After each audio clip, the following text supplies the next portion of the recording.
ચાલો મિત્રો, ગ્રામરમાં હવે આપણે 7મું લેસન હેવ અને હેઝ ભણવા જઈ રહ્યા છે. તો સૌથી પહેલાં સમજીએ શું છે હેવ અને હેઝ. હેવ અને હેઝ એટલે કે કોઈક વસ્તુ પર પોતાની માલિકી દર્શાવવી. મારી પાસે આ છે એ દર્શાવવા માટે જે સહાયકારક ક્રિયાપદો જેવી રીતે ઇઝ, એમ, આર, ભૂતકાળ હોય તો વોઝ, વેર, એવી જ રીતે માલિકી દર્શાવવા માટે હેવ અને હેઝ નો ઉપયોગ થાય છે. સમજવાની વસ્તુ એ છે કે કઈ જગ્યાએ આપણે હેવ વાપરવાનું અને કઈ જગ્યાએ આપણે હેઝ વાપરવાનું. બરાબર છે? તો આપણે ખાસ એ સમજવાનું છે. બરાબર? તો જોઈએ હેવ અને has.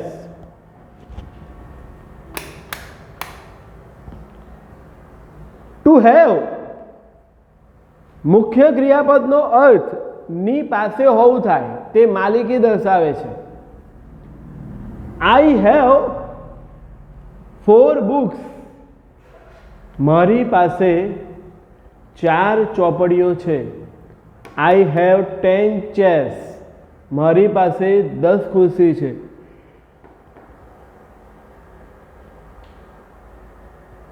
You have a bag. તમારી પાસે બેગ છે. They have pens. તેઓની પાસે પેનો છે. ઉપરના વાક્યનો અભ્યાસ કરો. તેમાં પહેલો પુરુષ એકવચન અને બહુવચન આઈ વી, બીજો પુરુષ એકવચન યુ અને ત્રીજો પુરુષ બહુવચન ધે, બધે જ હેવ આવે છે. હવે આને તમે ચોપડીમાં જ લખો. શું? અહીંયા જગ્યા હશે, જુઓ થોડી. આઈ વી યુ ધે. આની જોડે હેવ આવે. આઈ વી યુ ધે. આઈ પહેલો પુરુષ એકવચન, વી પહેલો પુરુષ બહુવચન, યુ બીજો પુરુષ એકવચન, ધે ત્રીજો પુરુષ બહુવચન. અથવા આઈ વી યુ ધે તો એની જોડે શું આવે? હેવ.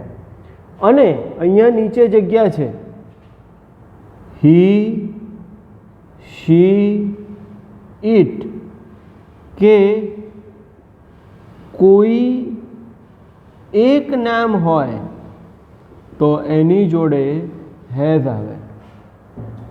લખી રાખો. આઈ વી યુ ધે જોડે હેવ, હી, શી, ઇટ, કે કોઈ એક નામ હોય તો હેઝ. આ તમને અંગ્રેજી ગ્રામરમાં આખી જિંદગી કામ લાગશે. હેવ અને હેઝનો આ જ નિયમ છે. અહીંયા એકચ્યુઅલી કહેવાય અને ત્રીજો પુરુષ એકવચન. ત્રીજો પુરુષ એકવચન હોય તો હેઝ આવે એવું કહેવાય. પણ હવે તે યાદ રાખશો તો વધારે સારું રહેશે. શું યાદ રાખવાનું બેટા? આઈ વી યુ ધે જોડે હેવ, હી, શી, ઇટ, કે કોઈ એક નામ હોય. દાખલા તરીકે એક નામ એટલે કાઉ. કાઉ ખાલી જગ્યા 2 હોર્ન્સ, કાઈને 2 શિંગડા હોય છે. કાઉ હેઝ એક વચન થયું. બરાબર છે? પોલીસમેન હેઝ અ વિસલ, તો પોલીસમેન એક વચન થયું એટલા માટે. એવી રીતે કોઈ એક નામ હોય તો, મહેશ એક નામ હોય તો ખબર પડે. લખી લીધું બધાએ? આઈ વી યુ ધે જોડે આઈ વી યુ ધે જોડે હેવ આવે અને હી, શી, ઇટ, કે કોઈ એક નામ હોય તો એની જોડે શું આવે? હેઝ. ઓકે? જો ત્રીજો પુરુષ એકવચન હી, શી, ઇટ સાથે હેઝ આવે. હી અથવા Suresh has a bat, she અથવા Rama has a doll, it અથવા cow has a four leg,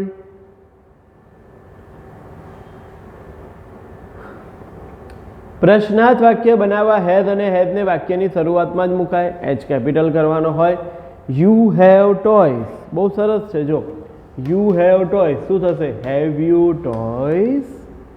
you have toys એનું પ્રશ્ન વાક્ય બનાવ્યું, બહુ જ સહેલું છે. યુ હેવ તેનું શું થાય? Have you toys. જો મારે હકારમાં જવાબ આપવો હોય તો યસ વી હેવ. જો મારે નકારમાં જવાબ આપવો હોય તો નો વી હેવ નોટ અથવા we haven't. Seema has a pen. Has Seema a pen? જુઓ,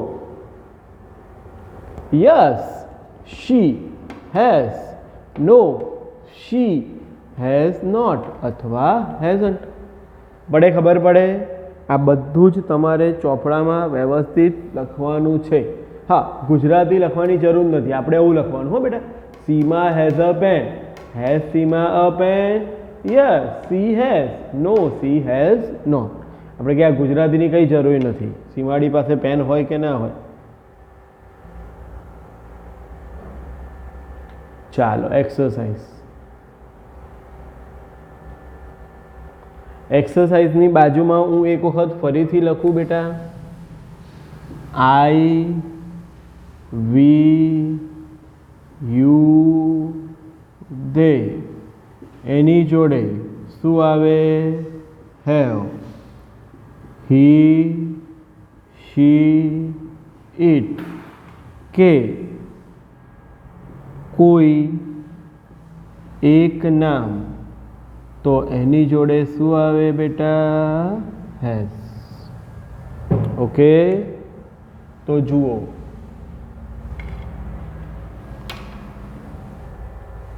વિક્રમ એક નામ. વિક્રમ હેઝ અ સ્કૂટર. હવે તમારે આની નીચે આપણે ખાલી જગ્યા એકલી નથી કરવાની. આની નીચે આનો પ્રશ્ન વાક્ય બનાવવાનું અને હકાર અને નકારમાં જવાબ આપવાનો તમારે આ ખાલી જગ્યાની નીચે. એટલે શું સર? તો હું એક લખીને તમને બતાવું છું. વિક્રમ હેઝ અ સ્કૂટર. તો તમારે લખવાનું, આ તો ખાલી જગ્યા તો લખવાની, પછી એની નીચે has Vikram a scooter? Yes, he has. No, he hasn't. બરાબર? દરેકમાં આવી રીતે તમારે લખવાનું છે. વી ખાલી જગ્યા અ big house. We have a big house. તો હેવ યુ થાય. હા, વી અને આઈ હોય ને તો યુ થાય. Have you a big house? Yes we have. No we have. You have two eraser. શું બનશે પ્રશ્ન વાક્ય? Have you two erasers? Yes I અથવા વી, આઈ લખવાનું. Yes I have. No I haven't. I have a color box. તો have you પણ તમારે લખવાનું છે. એ લોકોએ આપણને નથી આપ્યું, પણ હું તમને કહું છું પ્રેક્ટિસ માટે જરૂરી છે એટલા માટે. Have you a colour box? Yes I have. No I haven't. Walter and Mary. જો હવે બે નામ થયા એટલે હેવ ના આવે, સોરી હેઝ ના આવે. શું આવે? Have. Walter and Mary have red bicycle. Have Walter and Mary a red bicycle? Yes they have. No they haven't. Ramu and Somu have. બે નામ થયા ને. Ramu and Somu have an umbrella. Have Ramu and Somu an umbrella? Yes they have. Yes, they have. No, they haven't. She has many balloons. Has she many balloons? Yes, she has. No, she hasn't. Abdul and Hamid, બે નામ. Have their bats. Have Abdul and Hamid their bats? Yes, they have. No, they haven't. વંદના ખાલી જગ્યા cat. વંદના એક જ નામ છે. Has a cat. Has Vandana a cat? Yes, she has. No, she hasn't. You have a picture. Have you a picture? Yes, I have. No, I haven't. પડે ખબર? બરાબર છે? જોઈ લીધું છે બરાબર? પૂછી નાખું. ઓકે. તમારે એકલી ખાલી જગ્યા લખવાની નથી બેટા, તમારે આ વાક્યો પણ બનાવવાના જ છે જોડે જોડે દરેક માટે.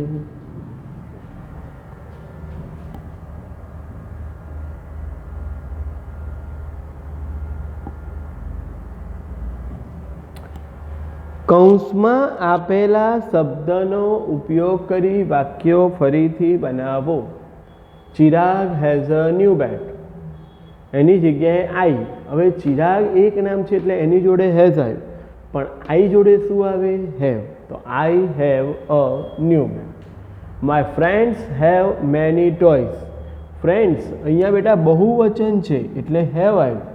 મને આપ્યું છે માય કઝિન, મારો પિતરાઈ, તો શું થશે? My cousin. હેવનું શું થઈ જાય? Has many toys. કેમ થાય છે તે સમજજો બેટા. માય કઝિન એક નામ છે એટલે હેઝ થયું. Okay. Mrs Mehta has a car. My neighbours. My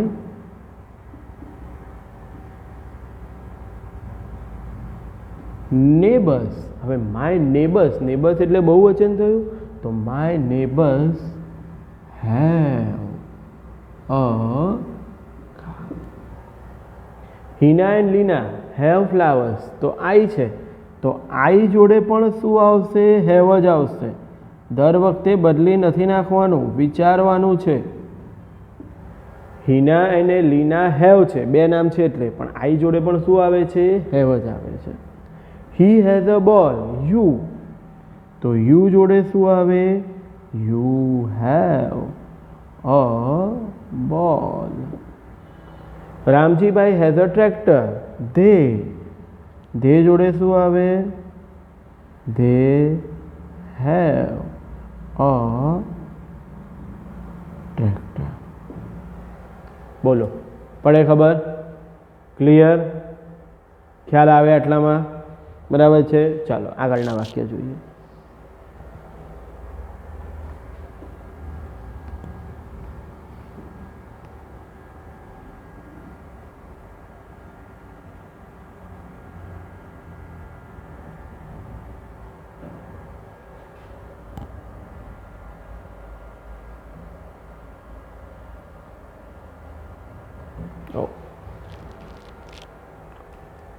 They have basket of fruit. The farmer, farmer એક થયું એટલે the farmer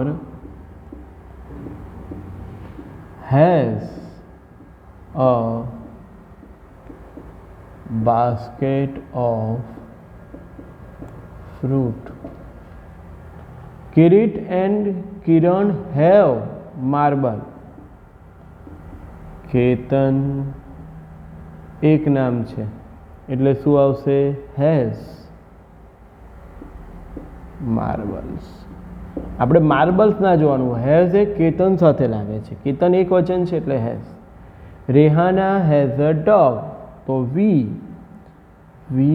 have a dog. હેઝનું શું થઈ ગયું? હેવ, કારણ કે રેહાનાનું શું થયું છે? We. You have an eraser. Shalini has an eraser. Have નું has, you ની જગ્યાએ શાલિની. We have 6 balloons. શું થશે? યુ હેવ યુ આપ્યું છે, યુ જોડે પણ શું આવે? હેવ જ આવે. You have 6 balloons. પડે ખબર એક્સરસાઇઝમાં? બરાબર છે, તો ધ્યાનથી લખી નાખવાનું. ઓકે, જય શ્રી કૃષ્ણ.